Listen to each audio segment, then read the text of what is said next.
Snow fell quietly outside the March home, like a whispered blessing upon the small New England town. Each flake caught the golden glow of lamplight before melting into the hush of December.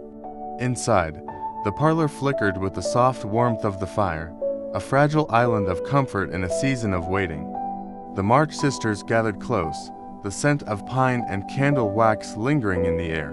Their worn furniture spoke of years of use, but the love within those walls was newer, brighter, and far more lasting than anything bought with wealth. Meg, the eldest, sat beside the hearth with her needlework, her face calm and thoughtful.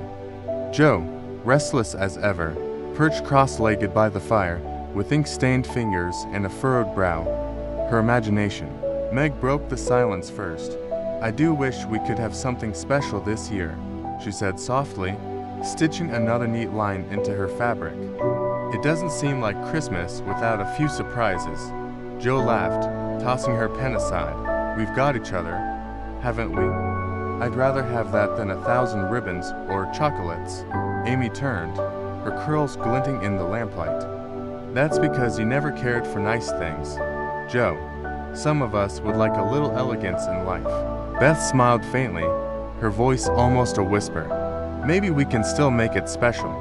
Even without presents, Joe reached over and brushed a bit of soot from Beth's cheek. "We'll make it special. All right, we'll put on a play tonight. I've been writing one all week." Amy groaned softly, but her eyes sparkled with curiosity. Meg sighed with fond amusement. Beth's face lit up as if Joe had offered her the moon. And so, as the wind whispered outside, the little parlor transformed into a tiny theater. A worn curtain served as a backdrop. Candles flickered like stage lights. Joe took the lead, as always, bold, dramatic, utterly alive. She acted out her grand tales of knights and maidens, of courage and heartbreak, with such intensity that even Meg forgot to correct her posture, and Amy forgot to pout. Beth, ever the quiet soul, played music softly between the acts, her fingers trembling with both joy and shyness. Their laughter echoed through the house, bright and unrestrained. For a few precious hours, they forgot that their father was far away at war, that money was scarce, that the world beyond their home was uncertain. When the play ended, they all collapsed into giggles, cheeks flushed, hearts light.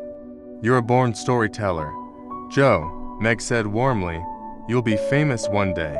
Joe blushed, waving it off. "Oh, nonsense. I just want to make people feel something, like we did tonight." Beth reached out and squeezed her hand. "You already do." The clock struck 9. Their mother hadn't yet returned from her errands. The sound of the wind grew stronger, carrying the faint bells of a distant church. Amy curled up near the window, watching the street lamps flicker through the snow. "Do you think Father will come home soon?" she asked softly. Meg's sewing faltered. Beth's smile faded a little. Joe looked into the fire. "I don't know," Joe whispered, her voice lower now, "but I think about him every night. I imagine him reading our letters, hearing Beth's music in his mind, and smiling." There was a tender silence, one that felt like prayer. When Marmee finally arrived, her cheeks pink with the cold, the girls ran to her at once. She brought with her a rush of winter air and something else, the kind of strength that warmed more deeply than the fire. "My girls," she said, kissing each of their foreheads, "I have news." They gathered close. "There's a poor family nearby, a mother with 6 children, all sick and hungry. Would you be willing to give them your Christmas breakfast tomorrow?" The room fell quiet.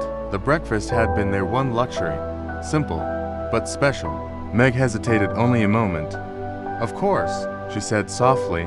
Beth nodded. "They need it more than we do." Joe's eyes softened. "Let's pack it tonight." Even Amy, though she pouted a little, finally whispered, "All right." Marmee smiled, her eyes shining with pride. "That's my little women." The next morning, the snow was deeper. Their breath rose in clouds as they carried baskets down the narrow street.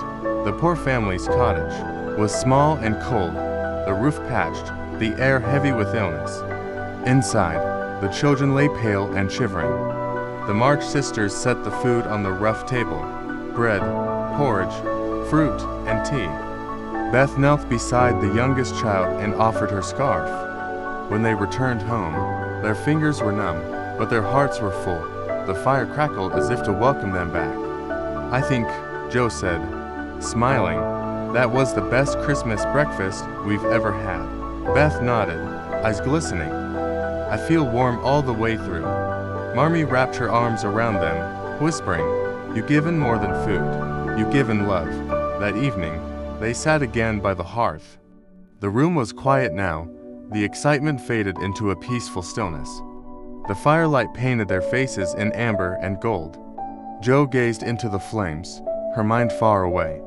"Someday," she murmured, "I'll write about this, about us, not grand adventures or faraway places, but real hearts, sisters who love each other through everything."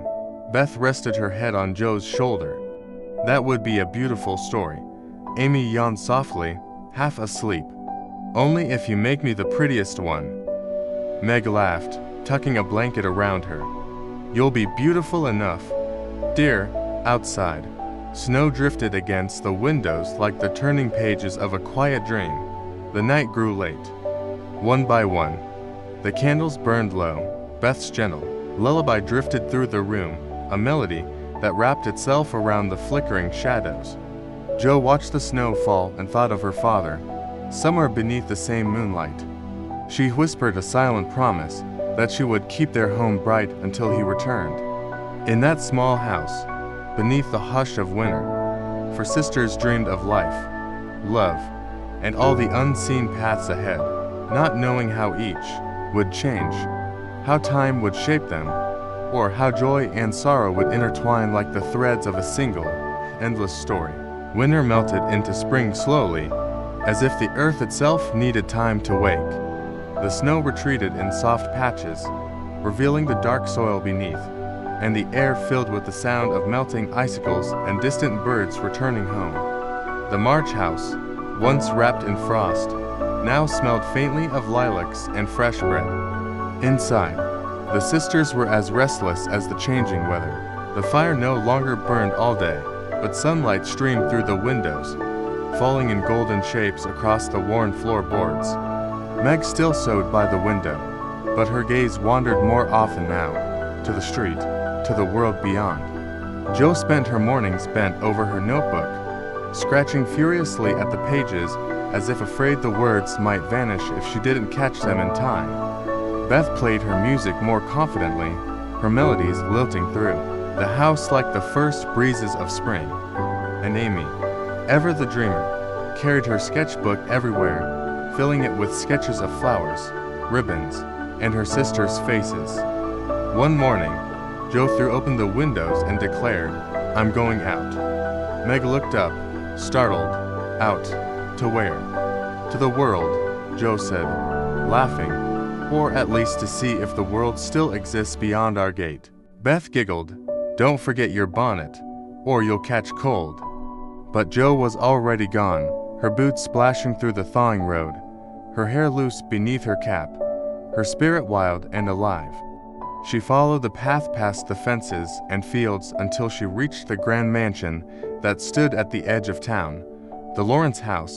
Its tall windows gleamed like mirrors, and its garden, though still touched by frost, hinted at coming bloom. Jo hesitated only a moment before pushing open the gate. Inside, she found Laurie, the boy next door, cheerful and curious as ever, practicing the piano. "Jo March," he exclaimed when he saw her. "You've come to rescue me from boredom." "More like rescue myself," she said, brushing snow from her coat. "I thought you'd be out galloping somewhere. Grandfather says I must study music. He believes it builds character." Laurie rolled his eyes dramatically. "If so, my character must be nearly perfect by now." Jo laughed, and it echoed through the great hall like a bell. They spent the afternoon together, Jo showing Laurie her newest story, Laurie teaching her a clumsy waltz, both forgetting the world outside the notes and laughter. When Jo finally left, the sun was setting, a golden light touched every branch and window pane, and for a brief, silent moment, she felt as though life itself was opening before her, vast, uncertain, and beautiful. At home, Meg listened to Joe's excited retelling with an indulgent smile. "You and Lori get along too well," she teased. "People will start to talk." Joe frowned, indignant. "Nonsense. Lori's just my friend, a splendid one. He understands me better than most people do." Beth, listening quietly, smiled. "He brings music to the house when he visits. Even Grandfather Lawrence smiled when I played for him last week." Amy sighed dreamily.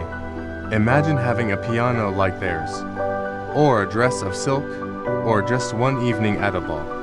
Meg reached over and brushed Amy's hair from her eyes. "Dreams are lovely, dear, but real happiness is made of smaller things." Amy wasn't listening. She was already lost in her sketchbook again, drawing the elegant halls of her imagination. Days passed, and the rhythm of life in the March household moved with the season, simple, sweet, and ever-changing. One afternoon, a letter arrived. It bore the mark of the army, and though the handwriting was rough from travel, the sight of it made all four sisters drop what they were doing. Marmee read it aloud, her voice trembling slightly. "My dearest girls, your letters warm me more than any fire. I think of you often." Meg's steady hands, Joe's bold words, Beth's music, Amy's laughter. "Though war darkens the land, your light reaches me even here. Be good, be brave, and love one another always. Father." The room fell quiet after she finished. Joe blinked hard to keep her tears from falling. Beth clasped her hands and whispered a prayer. Meg whispered, "He'll come home soon, I know he will." And Amy said softly, "We must give him something wonderful to return to." That evening, the sisters decided to make gifts for their father. Small tokens of hope and love. Meg began knitting a warm scarf. Joe gathered her stories, bound in twine. Beth composed a melody on the piano, something tender and light to carry across the miles. Amy painted a tiny portrait of their family, each face touched with care. They worked late into the night, the sound of Joe's pen, Beth's soft humming, and Amy's quiet brushstrokes weaving together like a lullaby. Marmee watched them from the doorway, her heart full. "He would be proud," she said softly. Weeks slipped by. Spring took root. The once gray streets turned to rivers of mud and blossom petals. Children played in the lanes, and the smell of rain hung sweetly in the air. May was invited to a small spring dance by her friend Sally Gardner, and the house burst into excitement. "Oh, Meg, what will you wear?" cried Amy. Meg looked down at her simple gown.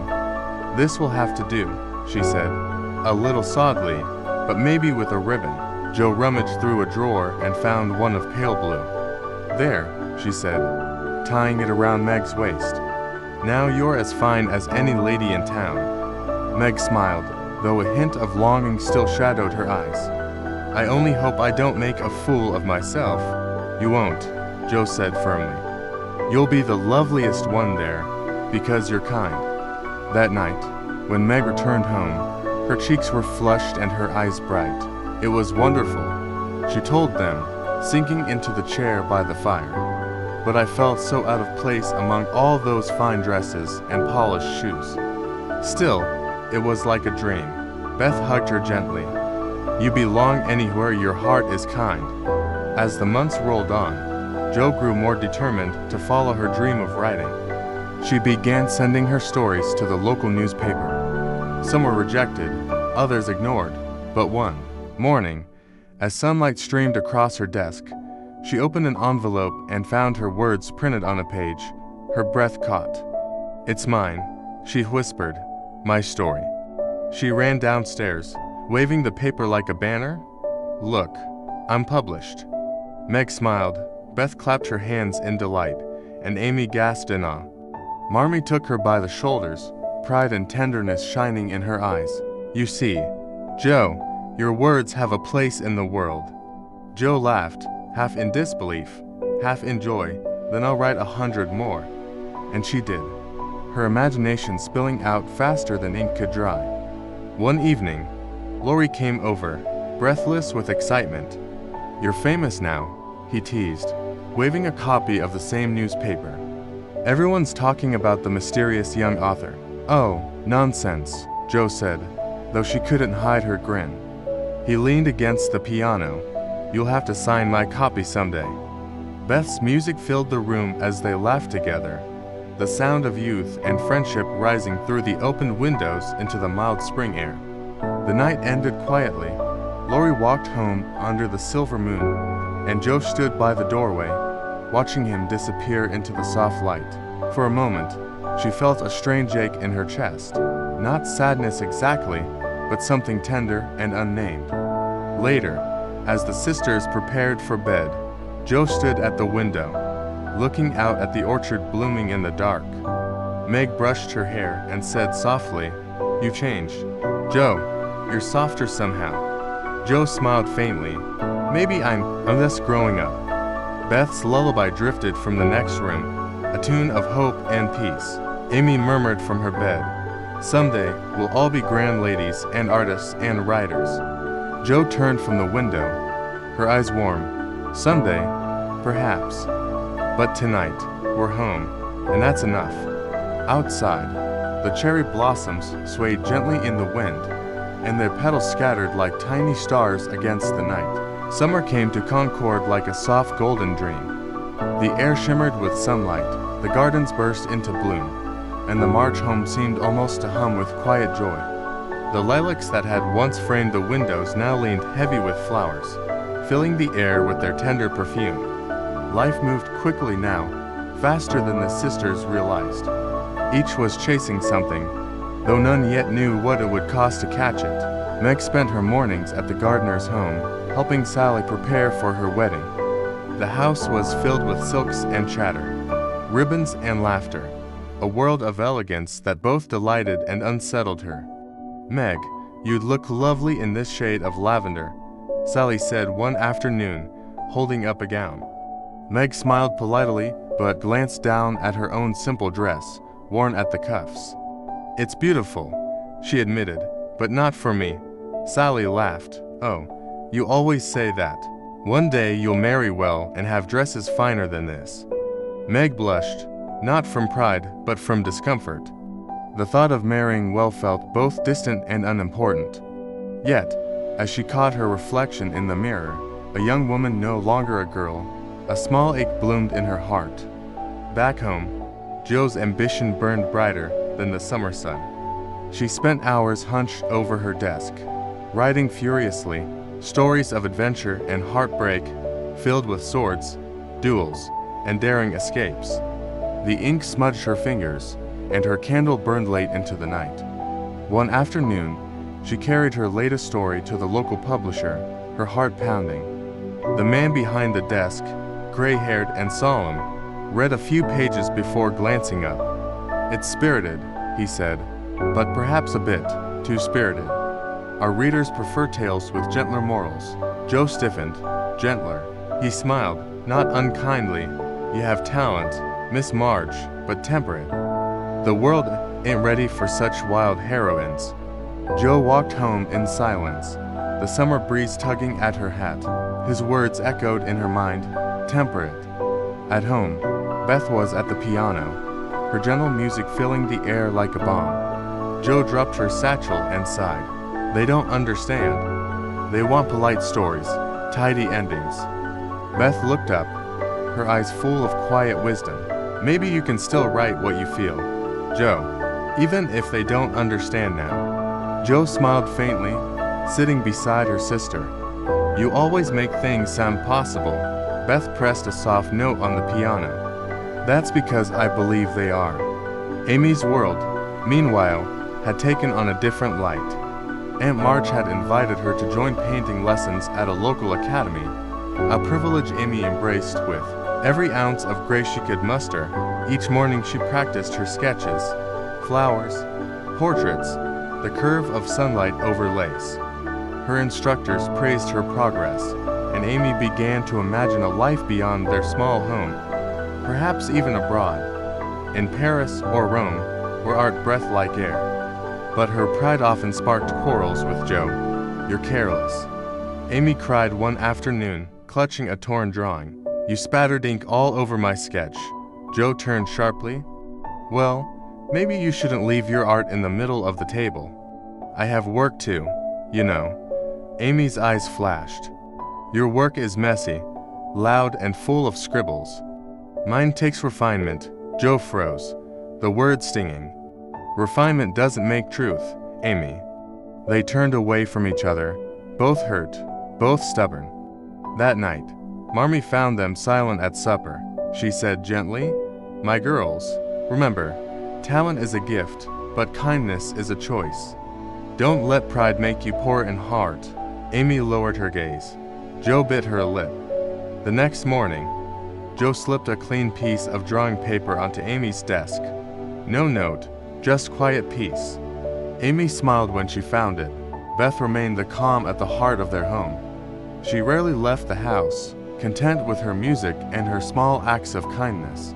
One warm evening, she visited the Lawrences to play the grand piano. Mr. Lawrence, stern and lonely, sat by the fire as she played. Her melody was tender, like sunlight over still water. When the final note faded, the old man's eyes glistened. "My dear child," he said softly, "that was my granddaughter's song. I haven't heard it since she passed." Beth's eyes filled with tears. "I didn't know. I'm sorry." He shook his head. "No, my dear, you've given it back to me." From that day forward, he sent her flowers from his garden. Simple, fragrant blossoms left at the door. It became their unspoken friendship, her music for his memories. The summer ripened, the days grew long and full. Meg continued to wrestle with her quiet longing for grace and beauty. Joe wrestled with her fire to create. Beth kept her peace like a sacred gift. And Amy, ambitious, restless Amy, longed for a stage big enough to hold her dreams. Then, one golden afternoon, the sisters and Laurie decided to go on a picnic by the river. They carried baskets of food, books, and laughter, their voices bright against the hum of cicadas. The grass was soft, the sky painted in blue and silver clouds. Joe lay back on the grass, gazing at the endless expanse above them. "Do you ever think," she said dreamily, "that we were meant for something more?" Laurie laughed. "You mean, more than perfect sandwiches and summer skies?" "I mean something important," Joe said, "something that lasts." Meg plucked a daisy and twirled it in her fingers. "Perhaps what lasts isn't grand. Perhaps it's simple. Love, goodness, family." Amy smiled. "Or beauty. Beauty lasts forever." Beth, lying beside them, said softly, "Maybe it's music, the way it can make people feel something, even when we're gone." Joe looked at her sisters, each glowing in the sunlight, each dreaming her own dream, and her heart filled with something she couldn't name. That evening, as the sun dipped low and fireflies began to shimmer, Laurie walked Joe home. "You'll be famous someday," he said. "I can feel it." Joe laughed lightly. "Fame is a fickle thing, Laurie. I'd rather write something honest." He smiled, watching her in the fading light. "Then you will, because you are." She met his gaze, a sudden stillness between them. But before it could turn to something deeper, Joe looked away, her cheeks flushed. "Don't be foolish," she said gently. "We're friends, just friends." Laurie's smile faltered for a moment, but he said nothing. The evening wind stirred the leaves around them, carrying the faint scent of lilac and something bittersweet. As the summer waned, the first hint of autumn crept into the air. Joe sat by her window one night, revising her newest story by candlelight. Outside, the trees whispered with the changing season. She paused, staring at her reflection in the glass, older now, but not yet wise. Her stories were growing, but so was her heart. Downstairs, Meg was sewing a small dress for Sally's new baby, humming softly to herself. Amy was sketching by lamplight, her fingers smudged with color. Beth was at the piano again, playing her gentle tune, the one Mr. Lawrence loved. The house was filled with warmth, and something unspoken, hovering just beyond the glow of the lamps. Jo whispered to herself, "If this is what growing up means, I'll face it, fire and all." The candle flickered, her shadow dancing on the wall like a flame. Outside, the wind shifted. A single yellow leaf drifted against the window pane, clinging for a moment before falling away. Autumn had arrived, and with it, the quiet promise that change was coming. Autumn swept through Concord with quiet majesty. The maples turned crimson, the air grew cool and sharp, and the garden that once bloomed with roses now rustled with falling leaves. The March home glowed softly in the golden light, a refuge against the chill outside. But beneath the warmth of the hearth, a shadow had begun to stir. One morning, a letter arrived. Its paper was worn from travel, the ink faint and hurried. Marmee read it silently at the kitchen table, her face pale but steady. When she looked up, her eyes were filled with quiet strength. "Girls," she said softly, "your father has fallen ill. He's in a hospital in Washington. I must go to him." The words hung heavy in the air. Meg's sewing fell from her lap. Jo rose from her chair, speechless. Beth's hands trembled as she clutched her apron. Amy's eyes filled with tears. Marmee tried to smile. "He'll recover, but he needs me." Jo found her voice first. "Then you must go at once. We'll manage here. We'll keep everything just as you would." Marmee reached across the table, taking Jo's hand. "My brave girl, I know you will." That night, the sisters packed their mother's things by candlelight. Shawl, prayer book, a small purse of coins. But there wasn't enough money for the train. Jo sat awake long after the others had gone to bed, staring into the flickering light. Her gaze fell on her hair, her long, thick brown hair that everyone admired. She touched it gently, then made her decision. At dawn, Jo slipped quietly into town. The barber looked surprised when she entered. "You, miss, surely not all of it." Jo nodded, forcing a smile. "Yes, all of it." When she returned home, her hair was gone, cut short, curling wildly around her ears. The sisters gasped. "Jo, your beautiful hair," cried Amy. Jo tried to laugh. "It will grow back. Besides, it bought a ticket for Marmee." Marmee embraced her, tears in her eyes. "My Jo, my selfless, precious girl." Jo smiled bravely. But that night, as she lay in bed, she cried a little into her pillow. "I'm not sorry," she whispered, "only cold." When Marmee left for Washington, the house felt suddenly vast and still. The girls moved carefully through their days, each trying to fill the quiet in her own way. Meg managed the household, her gentle hands growing firm. Jo worked fiercely, writing and helping wherever she could. Amy tried to be more serious, sketching quietly by the window. Beth played the piano each evening, soft, prayerful notes that filled the emptiness. And then, one gray afternoon, Beth didn't come down to breakfast. Jo went upstairs to find her sitting at the edge of her bed, her face pale. I'm just tired," Beth said softly, "a little faint, that's all." But as the days passed, her strength waned. She moved slower, her voice softer. Soon they learned why. She had caught scarlet fever while visiting a poor family she'd been helping. The doctor came and went, his expression grave. Jo stayed beside her, refusing to leave. Meg whispered prayers at the doorway. Amy cried in silence by the fire. The days blurred together. Soft footsteps, whispered fears, the faint sound of the piano gathering dust. Then came a knock at the door. It was Mr. Lawrence. His usually stern face was kind and sorrowful. He placed a basket of fruit on the table and said, "For my little musician." When he saw Jo's weary eyes, he added gently, "She get well, she must." Jo nodded, though tears trembled at the corners of her eyes. That night, she sat beside Beth's bed, holding her hand. The moonlight pooled on the quilt like silver water. "Jo," Beth murmured weakly, "if I shouldn't get better." "Don't say that," Jo interrupted, her voice fierce. "You will," Beth smiled faintly. Then, "Promise you'll write stories about happy things, about love and goodness, so people remember the world is still beautiful. Jo pressed her sister's hand to her heart. I promise. Beth's eyes fluttered closed, her breathing shallow but steady. Days turned into weeks. The fever raged and then, slowly, began to fade. Beth grew thin, but the color returned to her cheeks. When she finally sat up in bed, Jo nearly cried with relief. You'll be yourself again soon, Jo said, beaming. Beth shook her head gently. Not quite myself, Jo, but maybe a quieter one. When Christmas returned, Marmee was home again. The sisters gathered around her like blossoms after a long winter. Their father was recovering. Beth was weak, but smiling.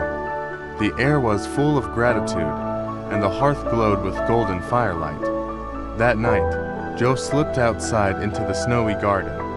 The sky was deep and clear, the stars trembling like tiny lamps. She looked toward the house, warm light spilling from the windows, laughter faint inside, and felt a rush of fierce love for all of them. Laurie appeared beside her, his breath misting in the cold. The old year's almost gone, he said. Jo smiled. Good riddance. It's been a hard one. Maybe, Laurie said, but it made you stronger.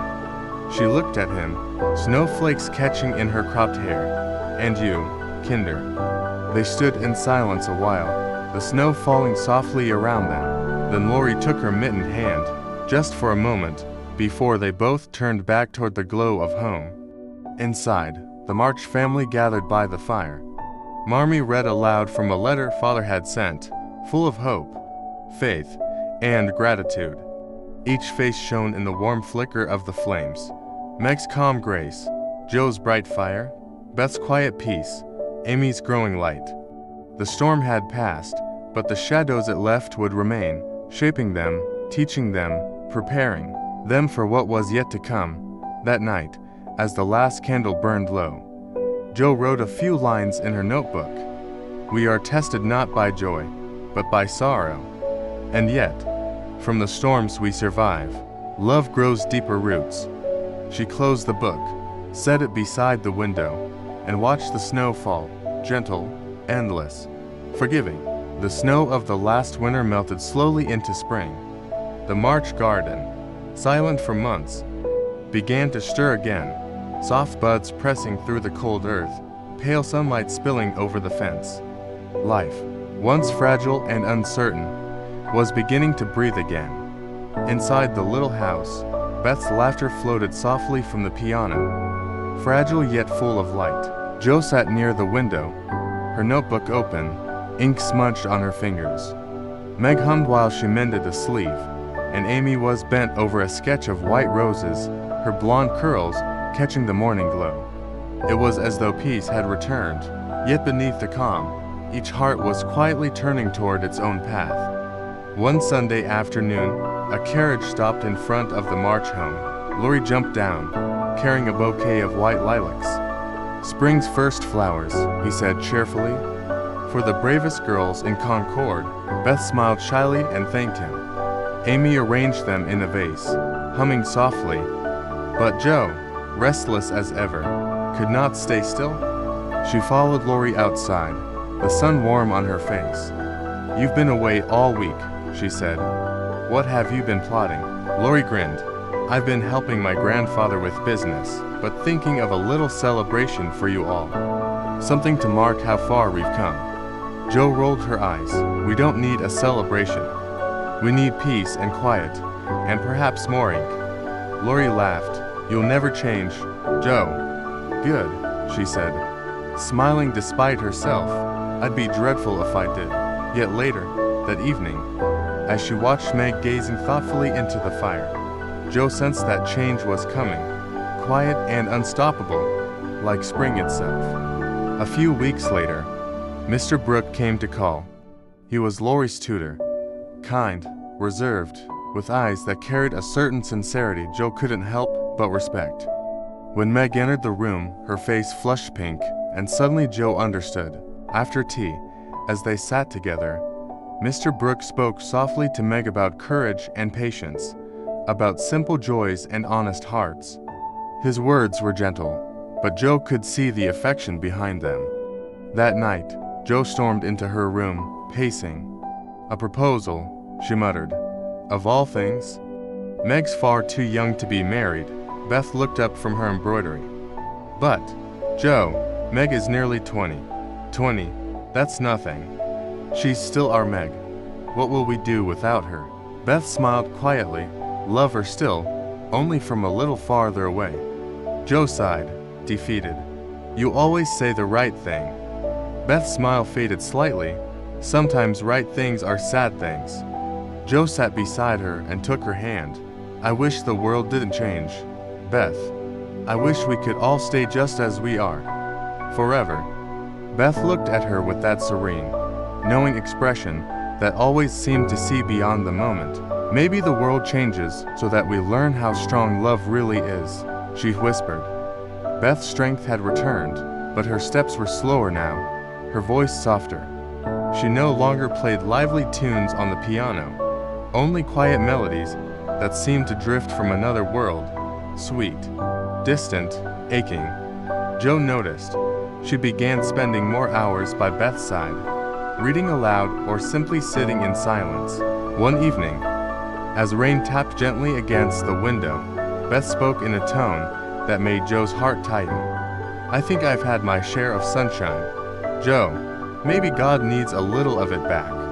Joe's pen froze in her hand. "Don't talk like that." Beth smiled faintly. "Don't be sad. Promise me something instead. Anything. When you write your stories, write about us, about home and love and growing up, so people remember the goodness of ordinary hearts." Joe tried to answer, but her throat ached too much for words. She only nodded, tears blurring the ink on her page. That spring, Aunt March decided to take Amy to Europe. The youngest sister was thrilled. At last, her art and ambition would see the grand world beyond their small town. "Imagine, Joe," Amy said, eyes bright with excitement. "Paris, Rome, galleries, real painters. It's everything I've ever dreamed of." Joe smiled faintly. "I can imagine it all too well." Amy looked at her, softening. "You'll have your own adventures, in your books. We're just going in different directions, that's all." When the carriage came to take Amy away, Beth stood at the gate, pale but smiling, waving until the wheels disappeared down the road. Joe stood beside her, heart full and heavy. The months that followed were quiet, too quiet. Autumn returned once more, painting the leaves gold. Beth's health began to fade again, gently, like a candle burning low. There was no fever this time, only a slow, steady weakening that no doctor could stop. She never complained. She only grew quieter, her presence softer, almost like music. Joe cared for her with unspoken devotion. Every morning she helped her downstairs to the sofa by the window. They would sit together in silence, listening to the ticking clock and the whisper of the wind. One evening, as the sky blushed into twilight, Beth reached out and touched Joe's hand.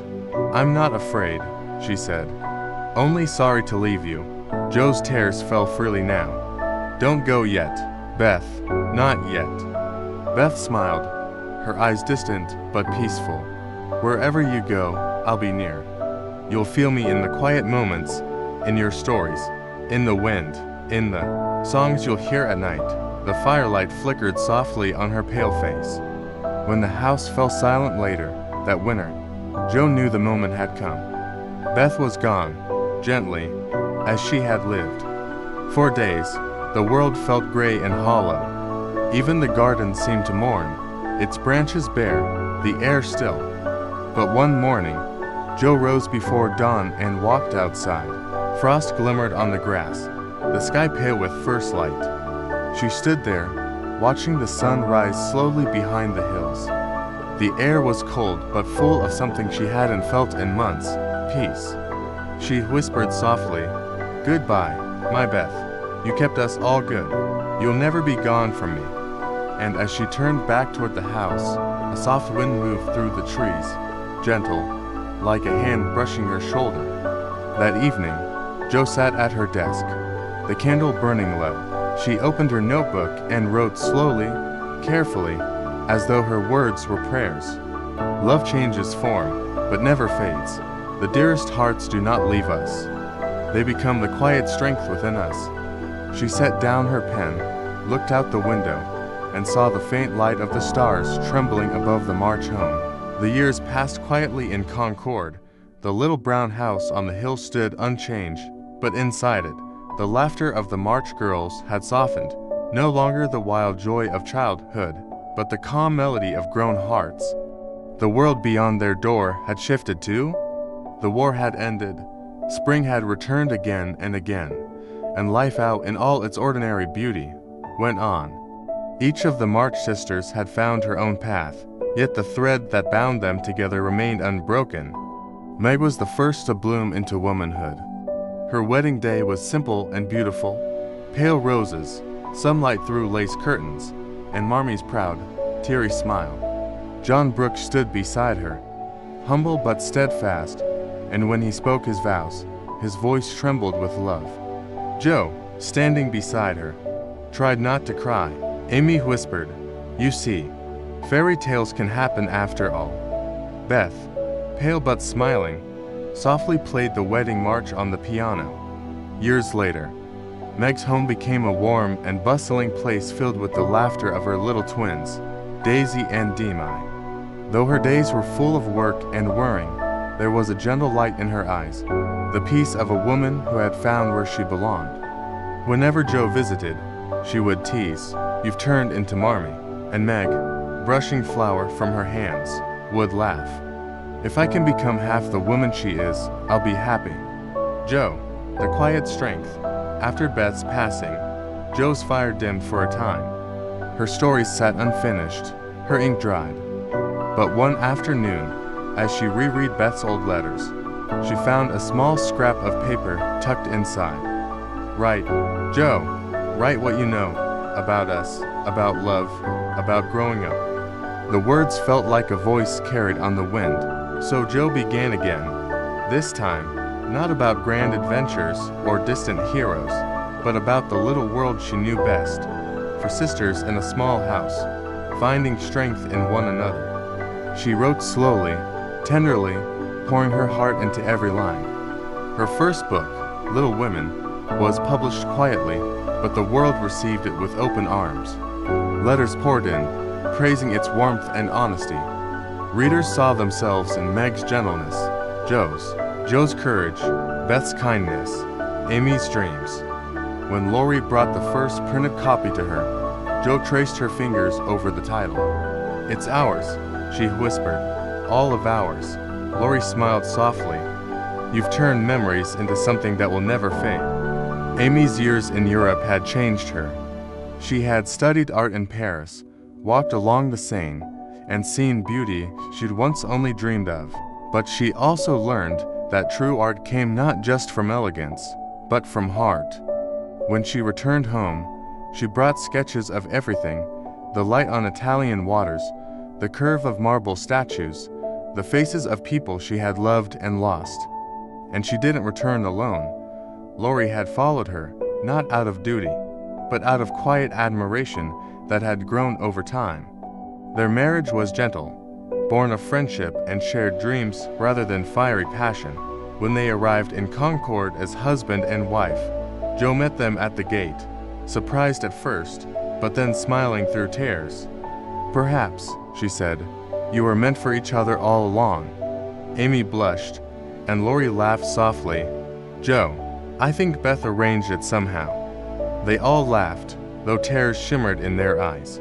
With her book's success, Joe bought a small estate on the edge of town, an old, ivy-covered house surrounded by apple trees. She called it Plumfield.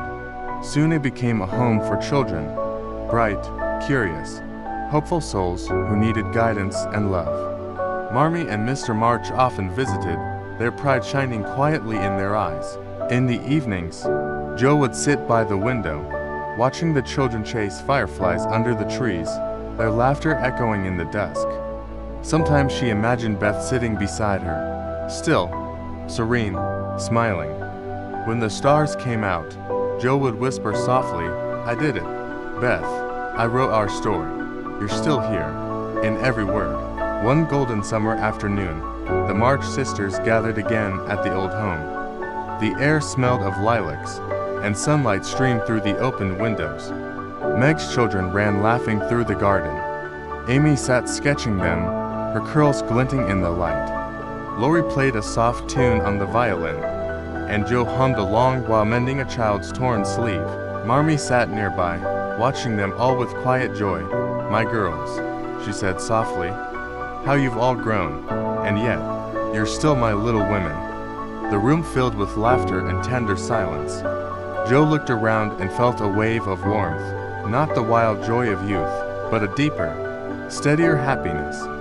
In her heart, she heard Beth's music, faint but eternal. That night, as the sky deepened to violet and the world hushed into evening, Joe stood alone by the window. Plum blossoms trembled outside, the air fragrant and still. She opened her notebook one last time and wrote, "Once, we were four, dreaming, laughing, growing together. Time scattered us like petals in the wind, but love gathered us again, not as girls, but as women, each carrying the other's heart within her." She set down her pen, the candle flickering beside her.